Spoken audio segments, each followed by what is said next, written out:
అండి, అందరు బాగున్నారా? నేను హెల్దీ మిల్లెట్ దోశ చేయబోతున్నాను, చూడండి అది ఎలానో. ఒక కప్పు రాగులు తీసుకున్న, ఒక కప్పు కొర్రలు, ఒక కప్ సజ్జలు,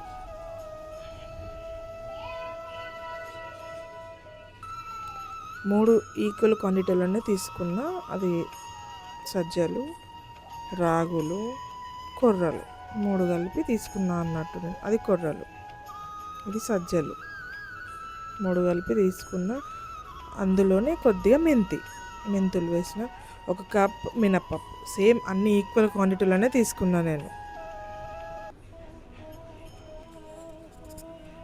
నేను చేసేది హెల్దీ మిల్లెట్ దోశ. ఇది స్పెషల్ పిల్లల కోసం, పెద్దవాళ్ళకు కూడా చాలా హెల్దీ ఉంటుంది అన్నట్టు, టేస్టీ కూడా ఉంటుంది. ఎక్కువ రైస్తో యూజ్ చేయకుండా మిల్లెట్స్తో యూజ్ చేసుకోవచ్చు అన్నట్టు. నేను మంచిగా వాష్ చేసి పెట్టుకున్నా.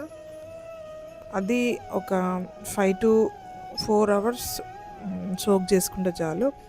అయితే ఇంకోటి ఏంటంటే, మనం దొడ్డటుకులు అందులో వేసుకున్నాం అనుకో, బాగా క్రిస్పీగా కాకుండా కొంచెం మంచిగా వస్తుంది అన్నట్టు అటుకులు వేసుకుంటే. అందుకే నేను అటుకులు వేసుకొని మిక్సీ పెడతాను. 4 to 5 hours సోకాక మిక్సీ వేసుకోవాలి నైటే.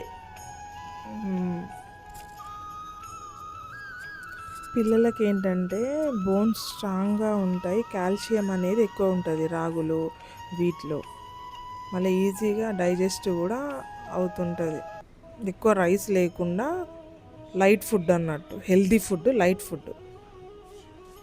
మళ్ళీ పెద్దవాళ్ళు ఈ మధ్యలో డైట్ అని ఎక్కువ యూజ్ చేస్తున్నారు కదా, వర్డ్స్ డైట్ అని.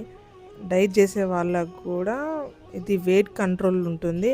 మళ్ళీ ఫుల్ డే ఎనర్జీగా ఉంటారు. ఈ దోశ అంటే, చపాతీ అని అంటే ఎక్కువ తినలేము కదా, దోశ అని అంటే తినొచ్చు అట్లా. నేను నైట్ మిక్సీ పెట్టుకున్నా. అసలు అది మొత్తం ఎంత అవుతాను అనుకోలేదు, అసలు మొత్తం కింద పడిపోయింది పొంగి.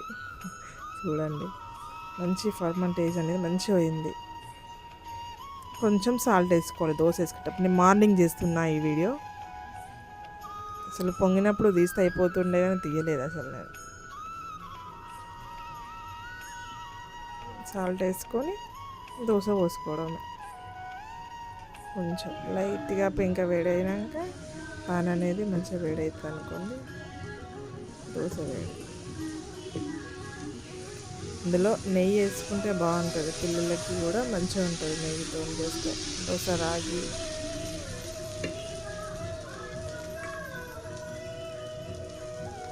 పల్లి చట్నీ కాంబినేషన్ బాగుంటుంది, దోశ పల్లి చట్నీ.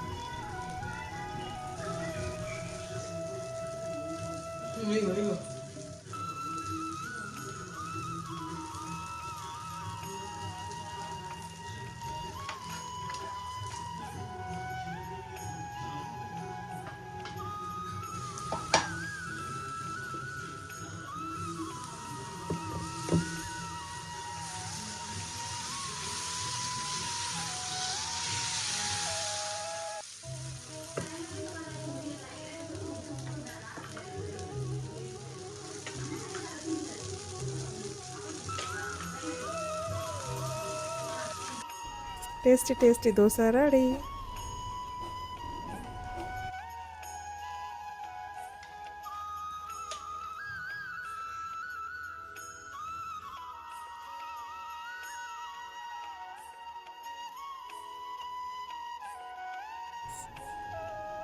మీకు ఈ వీడియో నచ్చితే లైక్ అండ్ షేర్ చేయండి. ఇంకా ఇలాంటి హెల్తీ రెసిపీస్ కోసం నా ఛానల్ని సబ్స్క్రైబ్ చేసుకోండి.